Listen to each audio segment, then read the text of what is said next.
Good morning dear student, welcome to the way of solution number 1 study channel of West Bengal.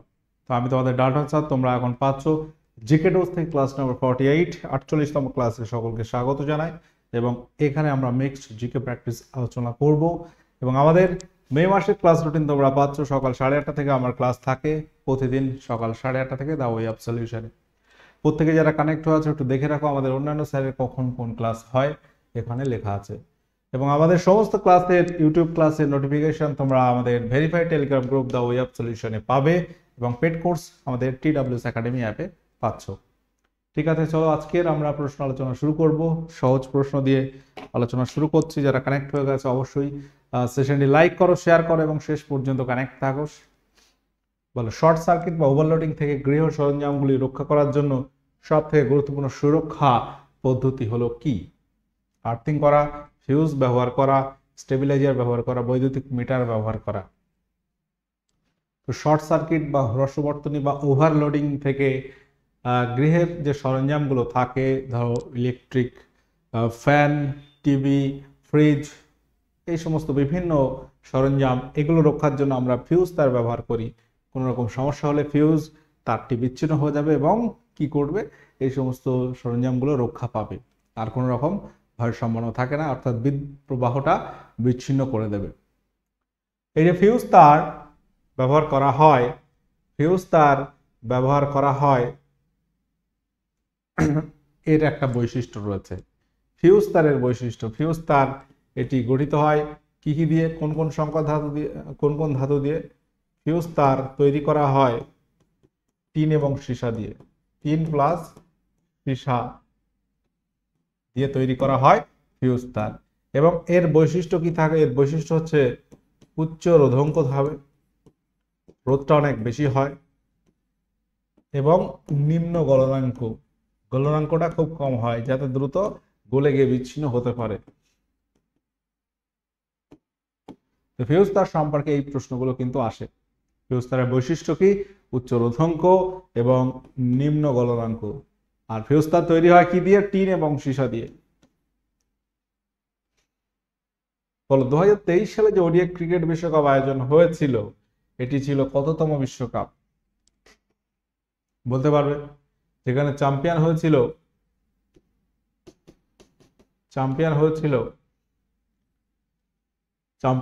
Australia. Australia 6বারের জন্য champion হলো। এবং এই যে বিশ্বকাপটি আয়োজিত হয়েছিল, এটি ছিল 13তম বিশ্বকাপ। ভারতবর্ষ দুবার পেয়েছে ওডিআই বিশ্বকাপ, 2011 সালে এবং 1983 সালে। তো ভারতবর্ষ ফাইনালে হেরে যায়, আমাদের ইন্ডিয়া হেরে যাচ্ছে অস্ট্রেলিয়ার কাছে। যাই হোক, আচ্ছা, এবছর ISL খেলা থেকে একটু প্রশ্ন বলে দিই। আইএসএল হচ্ছে ইন্ডিয়ান সুপার লিগ, এটা ফুটবল লিগ। ফুটবল লিগ ভারতবর্ষের ইন্ডিয়ান সুপার লিগ। এই ISL 12টি দল খেলেছে এবং এখানে আমরা যদি দেখি, ফার্স্ট র্যাঙ্কিং কে হচ্ছে, ফার্স্ট হয়ে থেকে র্যাঙ্ক অনুযায়ী ফার্স্ট কে হচ্ছে জানো?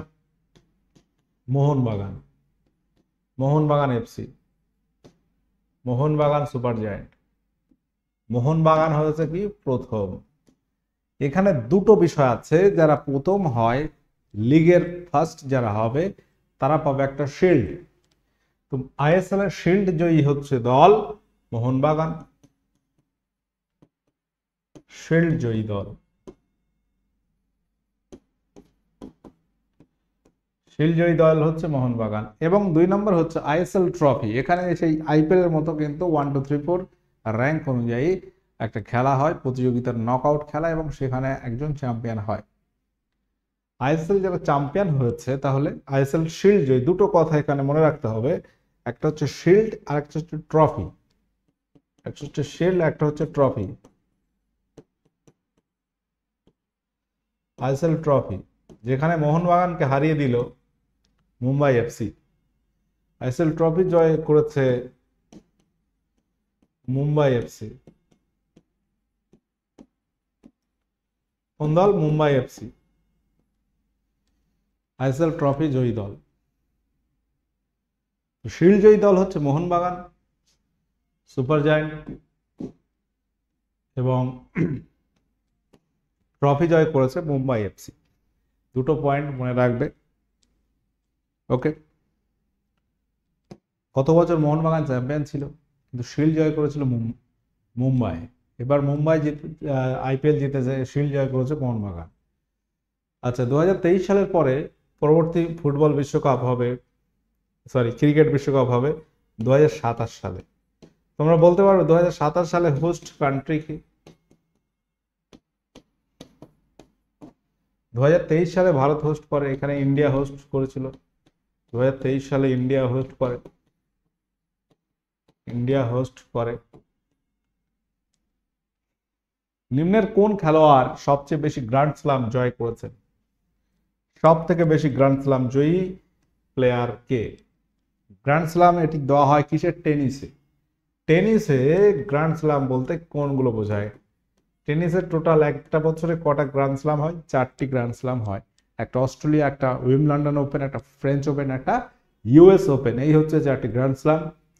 তো বছর বছর জিততে জিততে আমরা যদি দেখি এখানে নোভাক জোকোভিচ সর্বোচ্চ গ্র্যান্ড স্লাম জয় করেছেন, সবচেয়ে বেশি। তোমরা বলতে পারবে কয়টি? কয়টি বলো তো, কমেন্ট করে জানিয়ে দেবে। মোটর গাড়ির ভিউ ফাইন্ডারে কোন দর্পণ ব্যবহার করা হয়? মোটর গাড়ির ভিউ ফাইন্ডারে কোন দর্পণ ব্যবহার করা হয় বলো?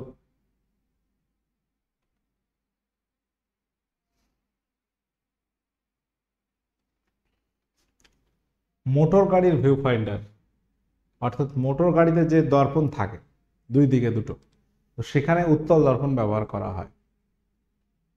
সম্প্রতি কোন দেশের কনিষ্ঠতম রাষ্ট্রপতি নির্বাচিত হলেন ড্যানিয়েল নোবোয়া? ড্যানিয়েল নোবোয়া কোন দেশের রাষ্ট্রপতি নির্বাচিত হয়েছেন? ইকুয়েডর, চিলে, অস্ট্রেলিয়া, ব্রাজিল। সঠিক উত্তর কি হবে? সঠিক উত্তর এখানে হয়ে যাবে ইকুয়েডর। ইকুয়েডর হচ্ছে দক্ষিণ আমেরিকার একটি দেশ। বলো, ভিলাই স্টিল প্লান্ট কোন দেশের সহযোগিতায় গড়ে উঠেছিল? এটা কিন্তু পরীক্ষায় খুবই আসে প্রশ্নটি। তো ভারতবর্ষের যদি আমরা দেখি, দ্বিতীয় পঞ্চবার্ষিক পরিকল্পনার সময় বেশ কিছু শিল্পে উন্নতি হয়েছিল এবং বেশ কিছু স্টিল প্লান্ট গড়ে ওঠে বিভিন্ন দেশের সহযোগিতায়। যেমন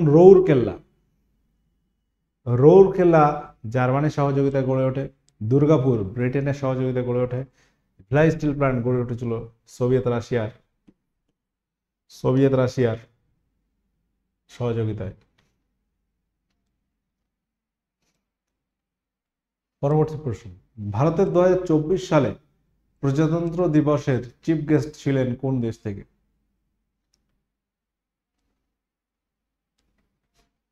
বলতে পারবে? 2024 সালে চিফ গেস্ট কে ছিল?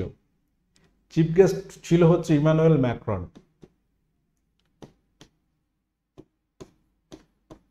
ইমানুয়েল ম্যাক্রন হচ্ছে ফ্রান্সের প্রেসিডেন্ট।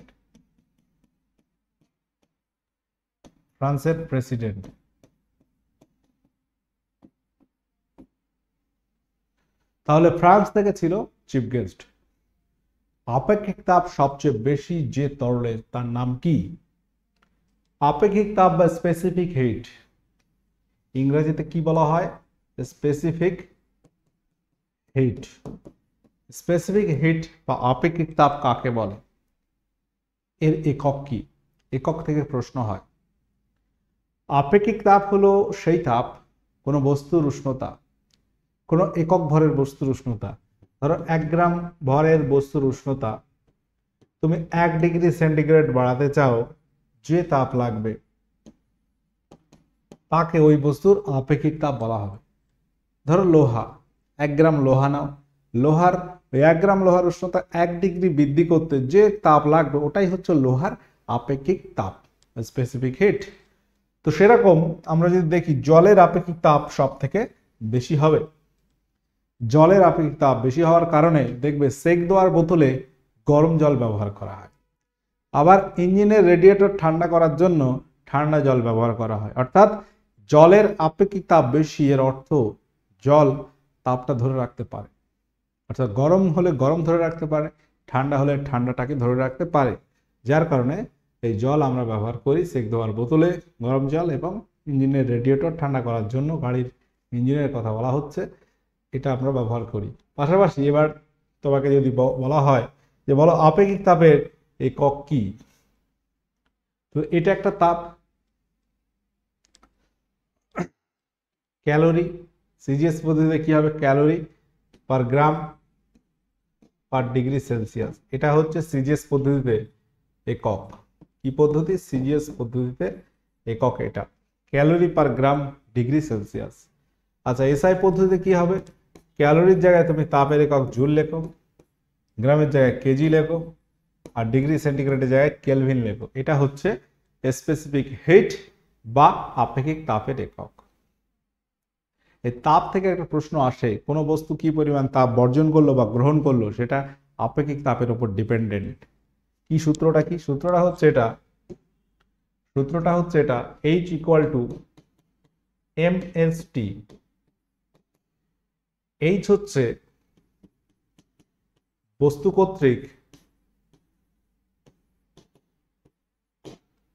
কর্তৃক গৃহীত অথবা বর্জিত তাপ। বস্তু কর্তৃক গৃহীত বা বর্জিত তাপ। একটা বস্তু কি পরিমাণ তাপ গ্রহণ করলো বা বর্জন করলো সেটাকে আমরা যদি H বলি, M হচ্ছে এখানে বস্তুর ভর, এটা থেকে অঙ্ক আসে। আচ্ছা, S হচ্ছে বস্তুটির আপেক্ষিক তাপ, স্পেসিফিক হিট,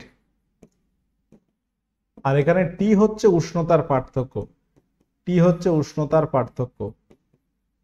উষ্ণতার পার্থক্য বলতে কি বোঝাচ্ছে? ধরো উষ্ণতার পার্থক্য বলতে বোঝাচ্ছে যে কোনো বস্তুর উষ্ণতা 10 ডিগ্রি থেকে কমে গিয়ে 5 ডিগ্রি হয়ে গেল, তাহলে এই টিটা হচ্ছে 10-5। ওকে, অর্থাৎ কোনো বস্তু কি পরিমাণ তাপ ছেড়েছে।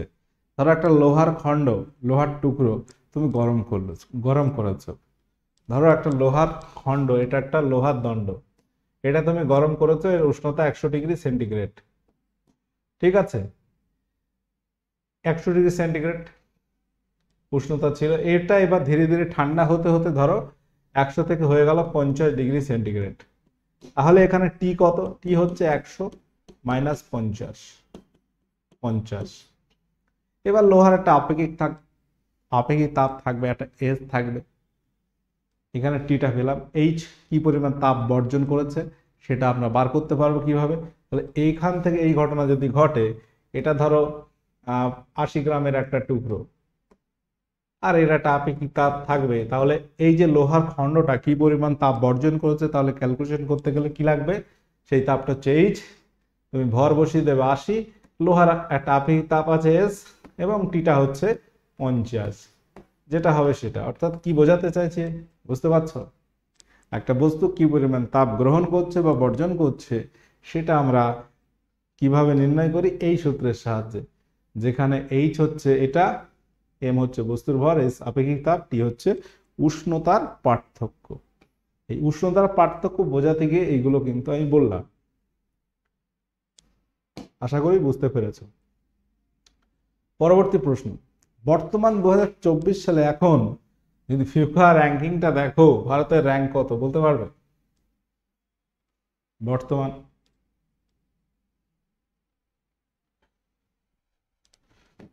তুমি মে মাসে আমরা যদি দেখি র্যাঙ্ক অনেকটাই বেড়ে গেছে। ভারতের একটা সময় র্যাঙ্ক ছিল 99, 101 এরকম ছিল, বর্তমান 121, বর্তমান 121 র্যাঙ্ক।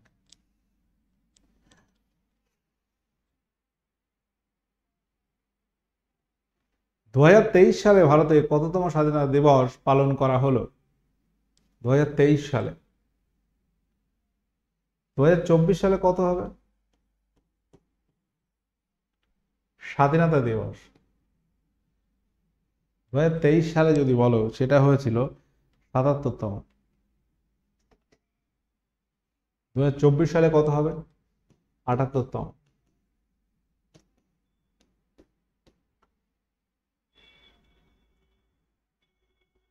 কিভাবে ক্যালকুলেশন করবে? 2024টাকে তুমি লিখবে 124, আর কি করবে 47 বিয়োগ করবে, কত হচ্ছে এখানে 4 কত হচ্ছে 7 আর 7 14, আর এখানে হচ্ছে 7 প্লাস 1 করবে, প্লাস 1 হবে 78। 1947টা একবার ধরতে হবে, 1947টা ধরে নিতে আমরা, তাই তো বিয়োগ করেছি 47 পর্যন্ত। তো এই হচ্ছে ক্যালকুলেশন বার করার। এইভাবে বিয়োগ করে লাস্টে 1 যোগ করে দেবে, তোমার অত বুঝতে হবে না কেন 1 যোগ করছি, তুমি ক্যালকুলেশন করলে বুঝতে পারবে। ওকে চলো, 77 বছর পূর্ণ হবে, 1 বছর এততম হবে, 2024 সালে 78তম হবে স্বাধীনতা দিবস। চীনের সঙ্গে ভারতের কয়টি রাজ্যের সীমানা আছে? চীনের সঙ্গে ভারতের কয়টি রাজ্যের আন্তর্জাতিক সীমানা রয়েছে?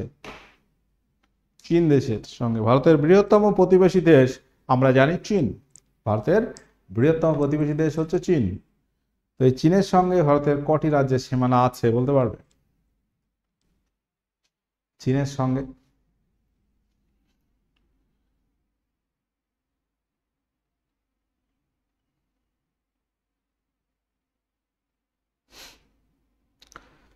সঠিক উত্তর কি হবে? সঠিক উত্তর হয়ে যাবে 4টি রাজ্য। কি কি বলতে পারবে? কি কি বলতে পারবে?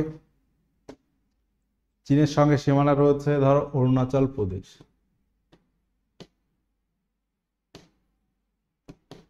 অরুণাচল প্রদেশ,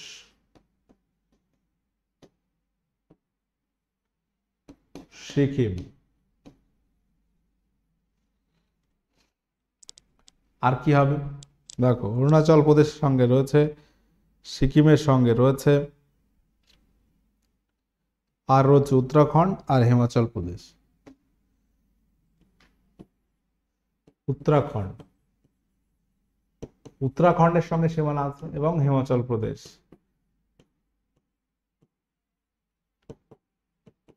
এখন তোমাকে যদি বলা হয় স্যার জম্মু কাশ্মীর, জম্মু কাশ্মীরের সঙ্গে সীমানা নেই, আছে লাদাখের সঙ্গে।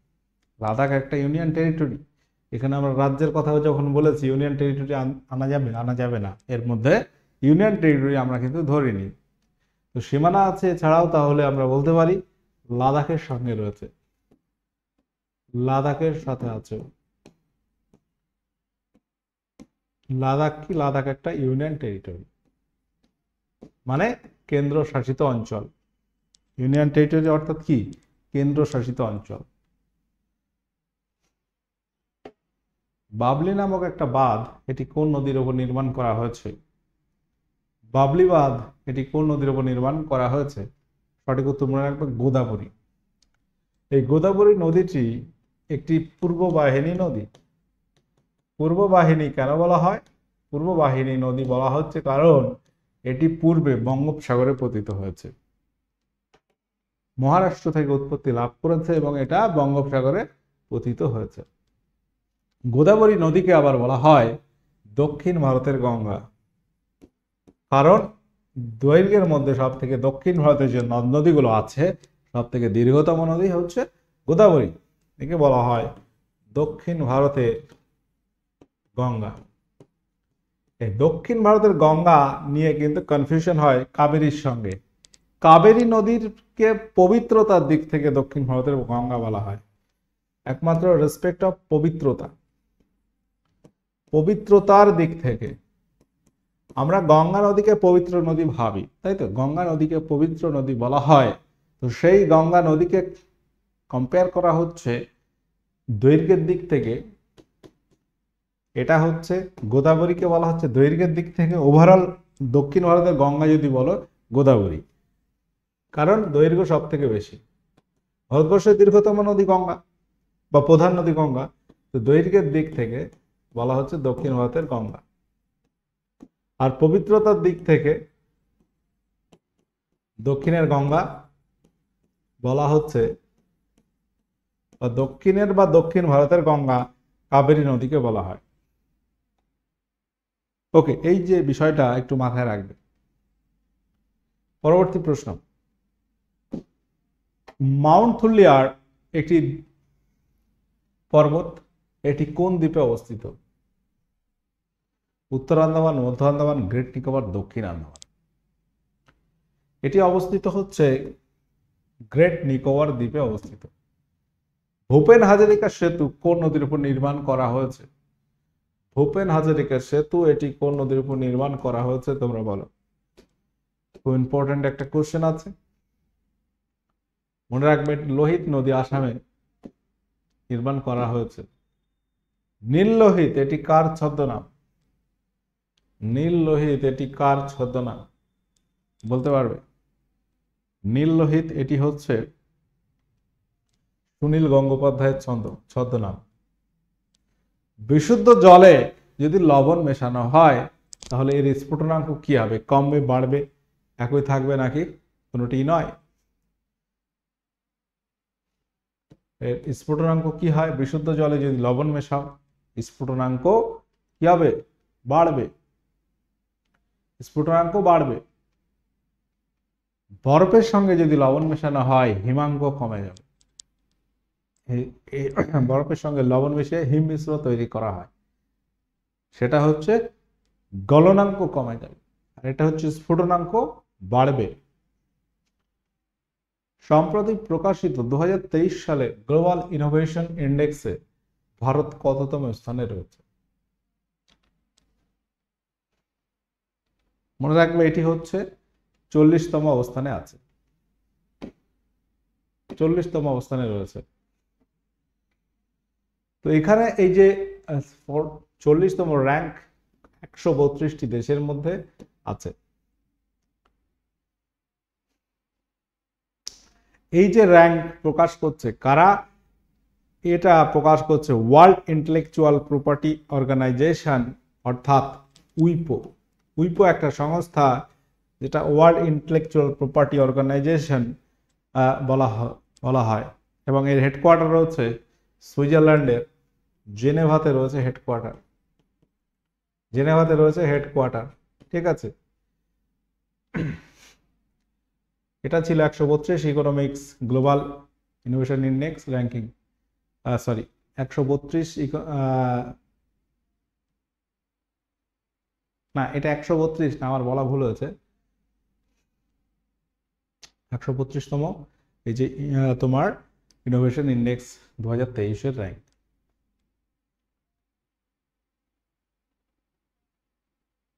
ঠিকই বলেছি, 140 র্যাঙ্ক হচ্ছে 132-এর মধ্যে।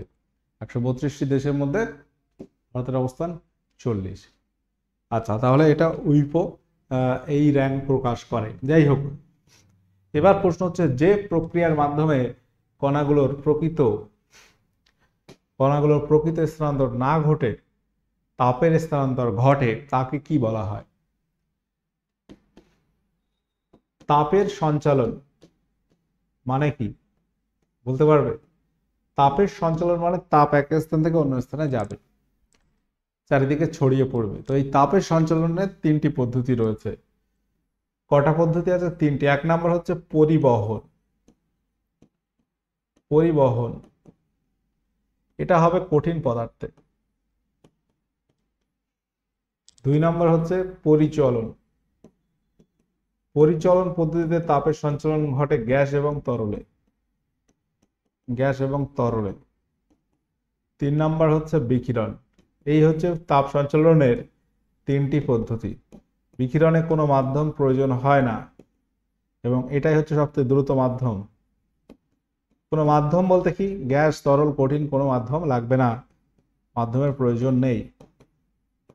সূর্য থেকে তাপ পৃথিবীতে আসে বিকিরণ পদ্ধতিতে, কারণ মাধ্যম অলরেডি নেই সূর্য পৃথিবীর মধ্যে।